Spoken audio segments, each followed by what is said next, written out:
Hello সবাইকে। আজকে আমি অনার্স থার্ড ইয়ারের বলবিদ্যার পঞ্চম অধ্যায় থেকে তোমাদের উদাহরণ 4 নিয়ে আলোচনা করব। সো আশা করি তোমরা ক্লাসটা সম্পূর্ণ দেখলে পুরো বিষয়টা তোমরা বুঝতে পারবা।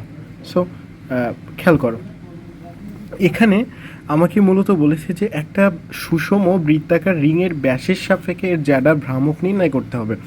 একটি সুষম বৃত্তাকার রিং থাকবে যার ব্যাসের সাপেক্ষে জ্যাডা ভ্রামক নির্ণয় করতে হবে। সো এখন দেখো এখানে কি করছি, যেহেতু একটা বৃত্তাকার রিং, প্রথমে আমাকে একটা রিং আঁকিয়ে নিতে হবে, একটা বৃত্তাকার রিং। এই রিংয়ের যেহেতু ব্যাসও বলেছে, তাহলে দেখো তো এক্স প্রাইম ও এক্স, এটা একটা ব্যাস, পুরোটা একটা ব্যাস ধরে নিয়েছি, একটা বৃত্তাকার রিং। আর এই ব্যাসের উপর ও এবং কিউব, ওটা হচ্ছে বৃত্তের কেন্দ্র, ওর উপর থেকে একটা লম্ব অঙ্কন করছি, পর এখান থেকে আবার একটা থেটা নিয়েছে, একটা ডেল থেটা নিয়েছি, ব্যাস। তাহলে এখানে এই কথাটা জাস্ট তোমরা সুন্দরভাবে বইয়ে, তোমাদের বইয়ে যেভাবে আছে ওইভাবে তোমরা একটু গুছিয়ে লিখলেই হয়ে যাচ্ছে। এখন দেখো, আমার মূলত যেটা বের করতে হবে সেটা হচ্ছে যে জ্যাডা ভ্রামক বের করতে বলেছিল। তাহলে এখন এর পি এর অতি নিকটের অপর একটা বিন্দু, তাহলে দেখো বৃত্তাকার রিংয়ের ক্ষুদ্র অংশ, তাহলে বৃত্তাকার রিংয়ের ক্ষুদ্র অংশ কোনটা? P R cube. এখন এখানে যে এই যে পি কিউব, দেখো তো পি কিউব এর যদি আমি ক্ষুদ্র অংশ বের করি, এর সূত্র হচ্ছে আর থেটা। তোমরা কি বুঝতে পেরেছ যে পি কিউবের সূত্র হচ্ছে আর আর থেটা? তাহলে এখানে লক্ষ্য করো তো থেটার মান কি আছে? Del theta. আর তার জন্য কিন্তু এখানে কি হয়েছে লক্ষ্য করো যে পি কিউব সমান আর ডেল থেটা। ক্লিয়ার?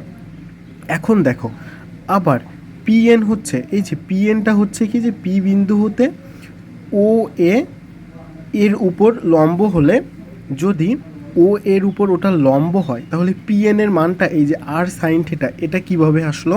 সো তোমরা একটু দেখো যে আমরা যদি এই যে পিএন ও ত্রিভুজের ক্ষেত্রে দেখি, সাইন থেটা, এখানে যেহেতু থেটা এটা আছে, সাইন থেটার সময় আমরা কি জানি যে এই পিএন ভাগ অর্থাৎ লম্ব বাই কি অতিভুজ, তাহলে পিএন ভাগ অতিভুজের মানটা কত দেওয়া আছে খেয়াল করো তো, আর দেওয়া আছে, কিন্তু তার জন্য এখানে কি হবে? আর হবে। তাহলে এখান থেকে আমরা পিএন সমান কি লিখতে পারি, যে আর সাইন থেটা। ক্লিয়ার?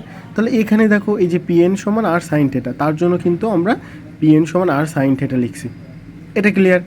এখন ধরি বৃত্তাকার রিংয়ের ভর হচ্ছে বড় হাতের এম, এর একক দৈর্ঘ্যের ভর, এটা কিন্তু আমাদের সূত্র মুখস্থ করতে হবে। বৃত্তাকার রিংয়ের একক দৈর্ঘ্যের ভর হচ্ছে M by 2πr।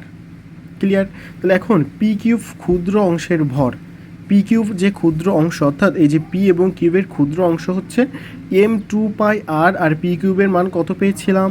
R del theta পেয়েছিলাম। এখন এটাকে আমি সাজিয়ে কিভাবে লিখতে পারি? এম বাই 2π, আর এই যে আর কেটে দিলে ডেল থেটা থাকলো। এ পর্যন্ত কি ক্লিয়ার? এখন পরবর্তী অংশে দেখো তো যে কি বলছে, যে তাহলে এক্স প্রাইম ও এ ব্যাসের সাপেক্ষে পি কিউব ক্ষুদ্রাংশের জ্যাডা ভ্রামক M by 2π R P N square del theta. এই ডেল থেটাটা কার জন্য? এই যে আমাদের চিত্র যদি লক্ষ্য করি, এখানে কিন্তু একটা কী ছিল, যে ডেল থেটা ছিল।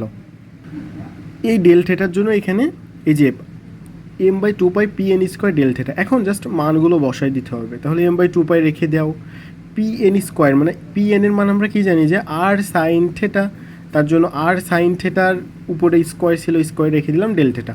ক্লিয়ার? এখন এক্স ও এ ব্যাসের সাপেক্ষে পূর্ণ বৃত্তাকার রিংয়ের জ্যাডা ভ্রামক, তার মানে কোনটা? এক্স প্রাইম ও এক্স এর পূর্ণ যে জ্যাডা ভ্রামক, মূলত এটাই হচ্ছে আমার উত্তর। তাহলে দেখো তো এই যে মানটা আছে, এটাকে ইন্টিগ্রেশন অর্থাৎ 2π/θ জিরোর সাপেক্ষে করতে হবে।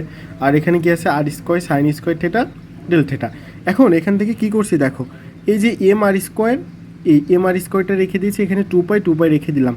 এখন দেখো এই যে হাফটা নিয়েছি, এখানে হাফটা নিয়েছি, তার কারণ হচ্ছে আমি যদি এই যে সাইন স্কোয়ার থেটা আছে, এটা তো কোনো সূত্রে পড়ে না, কিন্তু আমরা 2 সাইন স্কোয়ার থেটার একটা সূত্র জানি, সেটা হচ্ছে 1 - cos 2 থেটা। তাহলে এখানে 2 আনতে হইলে অবশ্যই এর আগে একটা কি হাফ নিতে হবে, তার জন্য কিন্তু এই হাফটা নিয়েছি। ক্লিয়ার? তাহলে এখানে হাফ নিলে অবশ্যই আমি একটা 2 নিতে পারি, 2 সাইন স্কোয়ার থেটা, জাস্ট সেই সূত্রটা কিন্তু এখানে বসাই দিয়েছি, যে 1 - কি হচ্ছে cos 2 থেটা। আর এই যে ডি থেটা ছিল, ডি থেটা এখানে রেখে দিলাম। তারপরের লাইনে দেখো এম আর স্কোয়ার আর টু গুণ করলে এখানে কি 4 পাই। আর দেখো ওয়ানকে যদি ডেরিভেটিভস করা হয় তাহলে থিটা হয় মাইনাস কস থিটাকে করলে সাইন 2 থিটা ভাগ কি 2, আর এখানে 2 পাই/0 এর সাপেক্ষে এম আর স্কোয়ার/4 পাই। এখন এইখানে কি থেকে যায় দেখো, এখানে যেহেতু 2 পাই আর 0 সাপেক্ষে তাহলে থিটার জায়গায় 2 পাই বসিয়ে দিয়েছি মাইনাস, আর এখানে যদি 0 বসাই দেয় এর পুরোটা মান কিন্তু 0 হয়ে যায়। তার জন্য এখানে জাস্ট কি হয়েছে যে শুধুমাত্র কি 2 পাই। তাহলে লাস্ট কি থাকলো যে 2 পাই এখান থেকে কেটে দিলে এখানে একটা পাই কেটে যায়, থাকলো শুধুমাত্র 2, তার মানে 1/2 আর এম আর স্কোয়ার, অর্থাৎ বৃত্তাকার রিংয়ের ব্যাসের সাপেক্ষে জ্যাডা ভ্রামক হাফ ইন্টু রিংয়ের ভরগুণ কি এর ব্যাসার্ধের স্কোয়ার। জাস্ট এই যেটা বের করলাম এটাই হচ্ছে এর মূলত উত্তর। দেখো তো এই যে অঙ্কটা কি ইজি না? এখন এর পরেও যদি কোথাও কোনো সমস্যা থেকে থাকে তাহলে সেটা অবশ্যই তোমরা কমেন্টে জানিও।